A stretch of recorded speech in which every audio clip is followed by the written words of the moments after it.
it's already here. I welcome Melissa Jimenez Gomez-Tagle, that together with me will be the chair of this domain. And we can start, Melissa, if okay. We can start giving the floor to the first keynote speaker of the session, that is Giulia Bosi, that she's a PhD at Sant'Anna di Pisa properly on human rights and universal health. So I'll give the floor to Giulia to introduce herself and also to go with the keynote on this session. Hello, can you hear me? Yes. Cool. So I will try to share the screen. Okay, do you want to share it? Otherwise, I will do that. Okay, okay. Yeah, as you wish. If you prefer, you can. I would prefer to try to do that, and then if it doesn't work, we can. So.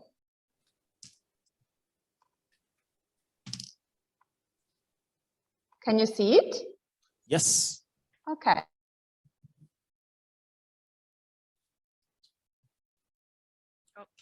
No, okay. We cannot hear you. Giulia, can you hear us?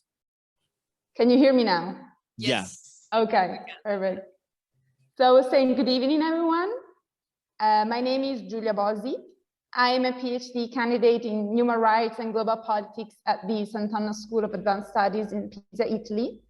And last year, I was also nominated Italian delegate for health to the G7 Youth, which is the official youth engagement group for the G7. So let me start thanking the organizer of this conference for inviting me, and also to say a big thank to Domenico Vito for all the help with the organization, and also to say hi to Melissa, who I know from previous conference.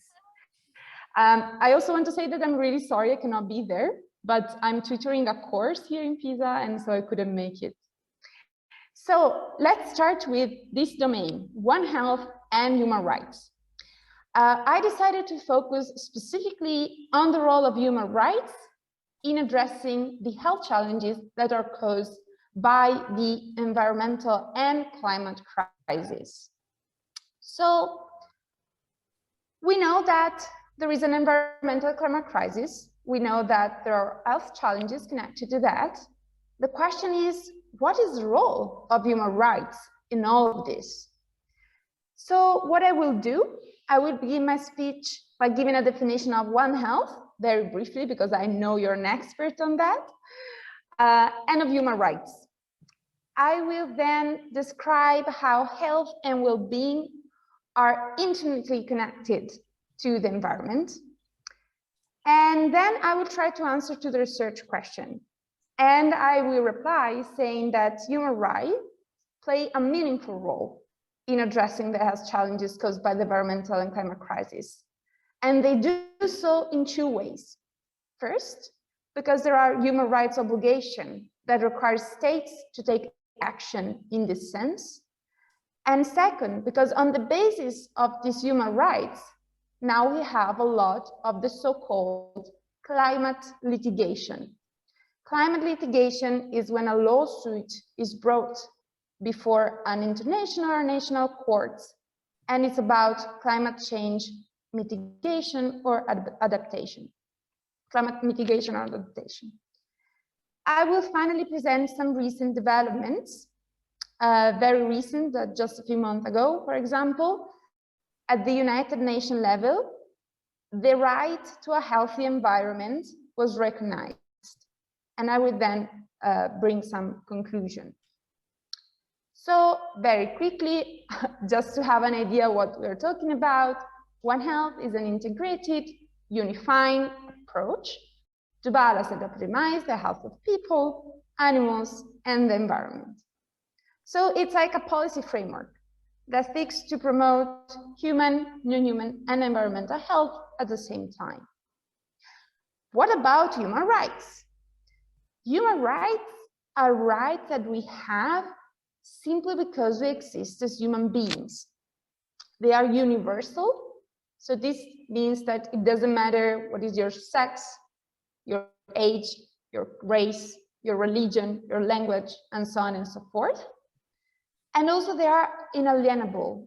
This means that cannot be taken away from us. They can be restricted.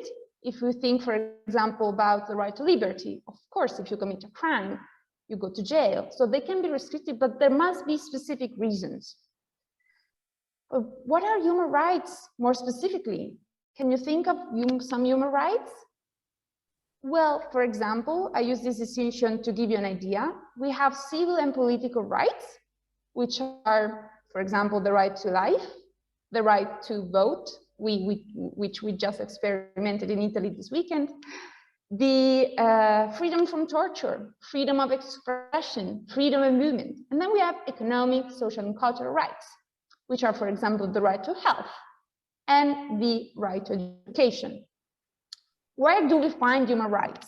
Human rights are in treaties. Treaties are these documents that are signed and ratified by states, which contain human rights obligations. Having said that, our focus is the health and the environment. So I want to start with this question. I heard that you talk about air pollution before. So every minute, the people who die due to the effect of air pollution are 3, 8, or 13 in your mind. I'm not there, so I cannot see you, but think about the answer. Well, the answer is unfortunately 13. And this is just to give an idea how much the two are connected to each other. Very briefly, again, because I'm sure you talk about that.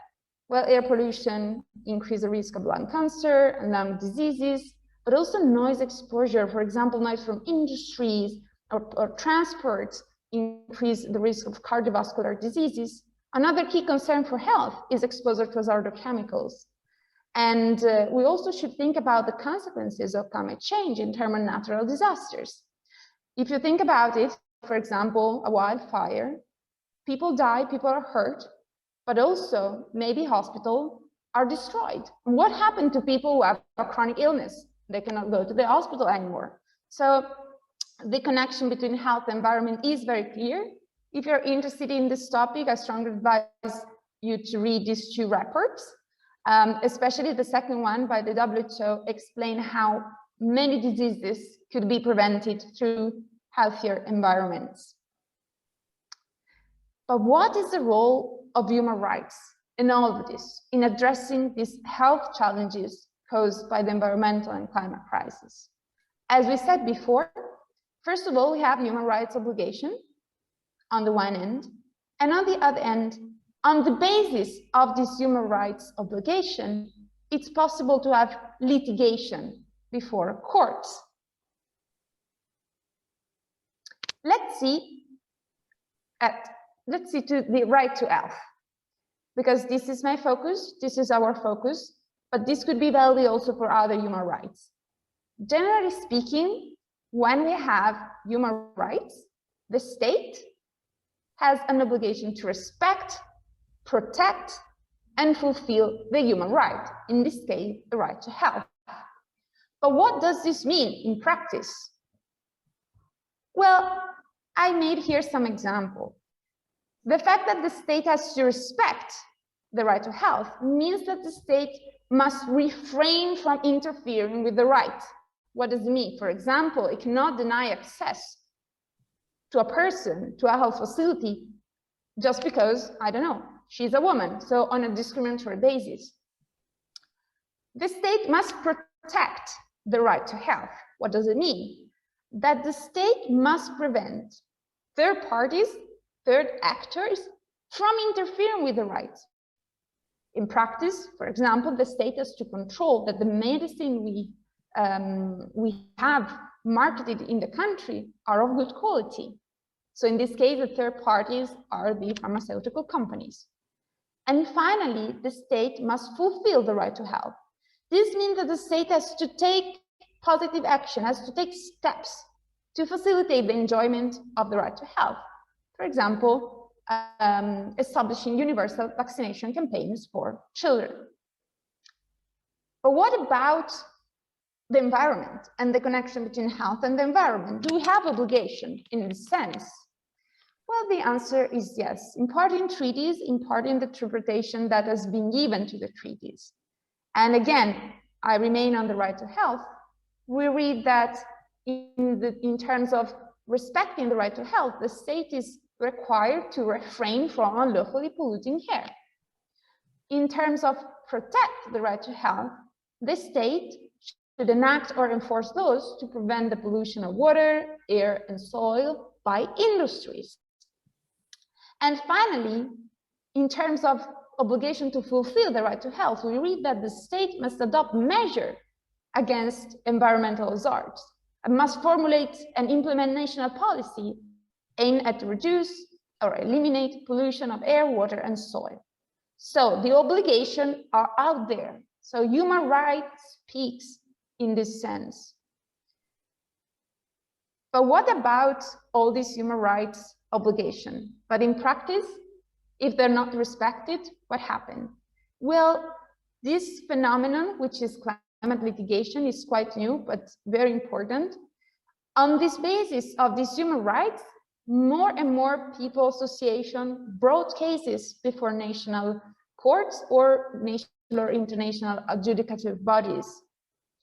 And I put here the example of the Uganda climate case because it's one of the most relevant ones. What happened that on the 20th December 2019, the Dutch Supreme Court found that the Dutch government has obligations to urgently and significantly reduce emissions in line with its human rights obligation. So this was very important because like a court told to the government, look, this is not enough. You have to do more in terms of climate change and action. And you have to do that because you have human rights obligation. So it's thanks to human rights that we had these cases. And the Dutch government was asked to reduce emissions because of that. What is happening right now is that this human rights-based climate litigation is expanding more and more. And we have cases in Belgium, Canada, Colombia, Ireland, Germany, and so on and so forth. Just out of curiosity, I would advise you to look at these two websites, the Uganda website, and if you write Uganda climate case, you would see like a database, and also the second one, climate case chart. And you will see how much is going on in terms of litigation connected to climate change. But this is not enough. There are also new developments that are going on very recently. Just a few months ago, the UN General Assembly, that you know is the body of the United Nations, which is composed of the 193 countries of the UN, recognized the human right to a clean and healthy environment. And in doing so, it endorsed this broad recognition that between human rights and the environment, there is a link. There are some issues in the sense that it's not really clear what is the content of this human right. We will see that, how this human right will be interpreted. And also, it's a resolution. So this means that it's not legally binding. And this means the states are not obliged to follow it. But still, it's relevant. Because when we talk about human rights, it usually happens like that. First, you have non-binding documents and maybe something more, and maybe you influence the policy of a state. And this happened, for example, with the right to water. There were some resolutions. And then, for example, Mexico, I think, included it in its constitution. And then the situation of some around 1,000 rural communities improved because they received safe drinking water. So at the international level, everything is very slow, but these developments are really, really important and probably relevant.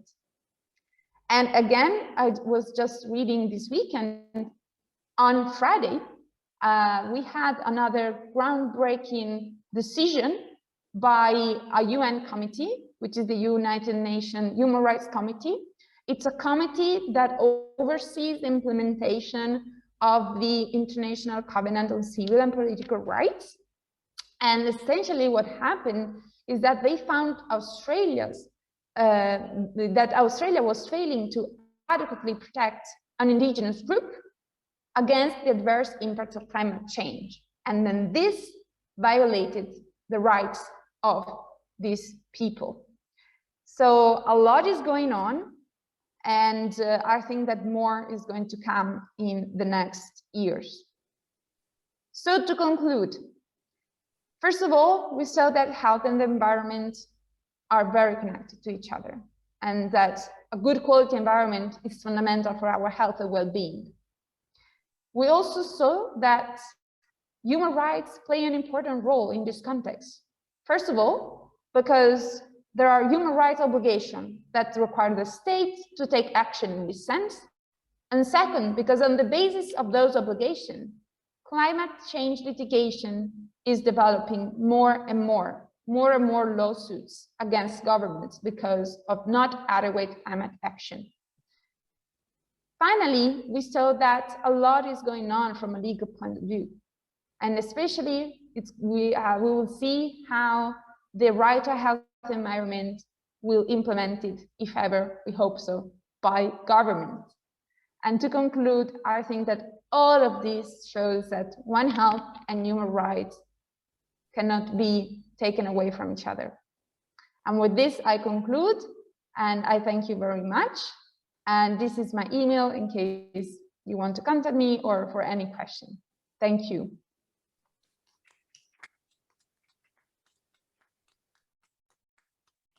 Thank you, Giulia. Thank you for this very interesting introduction to the topic. I really liked the agenda name. Can maybe WHO or the United Nations should have hired that publicity agent to call the SDGs instead of